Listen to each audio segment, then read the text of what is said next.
With the acquisition of Russell Westbrook, the Washington Wizards aim to pair Bradley Beal with an all-star caliber player and to be a respectable team in the Eastern Conference. And while they did make the playoffs, the season didn't exactly go as planned. The Wizards had stretches where they're well below 500 and dreams of at least a play-in bid seemed to wither away. However, the stellar play of both Westbrook and Beal near the end of the season propelled them to a playoff berth, albeit a first-round loss to the 76ers in just 5 games. Moreover, as you may or may not know, Russell Westbrook isn't on the Wizards anymore, and the return for him was just a combination of role players in Kyle Kuzma, KCP, Montrezl Harrel, and a late first-rounder. And given the lack of all-star caliber help on the team, people are already begging for Bradley Beal to demand a trade, given that this team doesn't even seem playoff bound. However, in this video, I'll discuss why the Washington Wizards situation isn't as bad as people might think, and why this team is actually still a playoff caliber team. But before we begin, be sure to smash the like button, because this is a Washington Wizards video, and if you don't smash the like button, it's gonna get -7 views. And if you end up enjoying the video, then be sure to subscribe to the channel for more content like this. First of all, let's discuss the Wizards roster specifically, how good it actually is, and what to expect from the contributors on the team. Bradley Beal obviously headlines this roster as someone who's averaged 30+ points per game over the past 2 seasons. And even without Russ, his 2019-2020 season demonstrates that he's more than capable of putting up high scoring numbers, albeit on slightly lower efficiency. There obviously is the off chance that Beal could be traded, but just as I said in my last video, it seems very unlikely. The Wizards are nowhere near title contention with this roster, and Beal only has 1 year left on his deal. However, given how adamant he and the front office are on him staying in Washington, and the quote-unquote Bradley Beal cycle, I could see him signing an extension next offseason. The last extension that Bradley Beal signed was purposefully done to set him up well to receive that maximum extension that he can sign as a 10-year veteran. Beal could also sign a max extension as soon as October 17th, but it won't be the maximum extension that he could get by just waiting till next summer. So, if he refuses to sign that extension 2 months from now, then that doesn't necessarily mean that he wants out. Next up is Kyle Kuzma, and where do we begin? Kyle Kuzma has been the punching bag of sorts over the past couple years. A lot of it has to do with the media's hype of him not matching up with the production that he was putting out.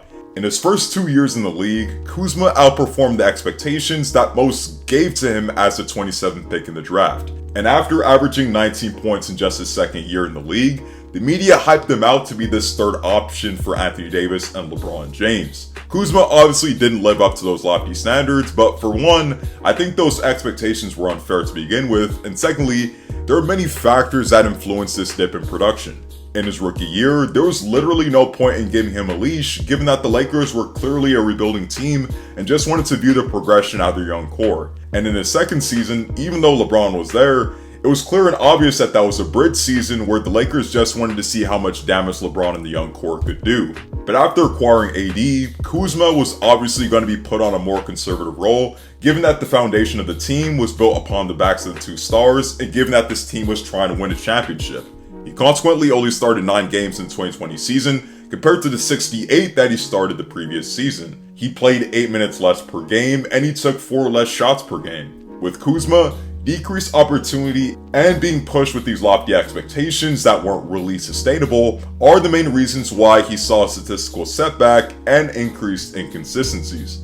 However, in Washington, with a team that isn't really that talented, Kuzma will probably get the opportunity to shine. Will he be a 25 points per game scorer and an all-star? No, I think it's good to believe in yourself, and I obviously am rooting for him just as I am with the former young core. However, I think that those lofty expectations only set him up for scrutiny if he doesn't reach them. Averaging 25 points per game is a difficult feat for any player, and in the Eastern Conference that's really talented, making the All-Star team isn't easy in the slightest. However, I do believe that Kuzma will have a solid to even great season and will help the Wizards go as far as they realistically can go. Starting in the backcourt where Bradley Beal will be Spencer Dinwiddie, who has been a great contributor for the Brooklyn Nets over the past few years, even averaging 20 points per game in the 2020 NBA season. What the Wizards should expect from him is another scoring threat that can take some of the attention away from Bradley Beal, as well as a playmaker that can also take some playmaking responsibilities away from Bradley Beal. For next season, I expect KCP to provide much needed defense at the perimeter and obviously be a solid threat from 3 off the bench. And for Thomas Bryant, who should be back from his ACL injury at some point, I expect him to have somewhat similar production to what he had in his first 10 games before injury, where he averaged 14 points per game and shot 42% from 3. When healthy, the starting 5 will probably look something like Dinwiddie, Beal, Kuzma, Rui, and Thomas Bryant, and the bench will probably be something like Aaron Holiday, KCP, Corey Kispert, Davis Bertans, and Daniel Gafford. As you can see, these lineups pretty much have respectable spacing, but not much defense. Well, enter in coach Wes Unseld Jr., who was responsible for the Nuggets being 8th in points allowed last season, 2nd in defensive rebounding, and also in the top half of the league in terms of defensive rating.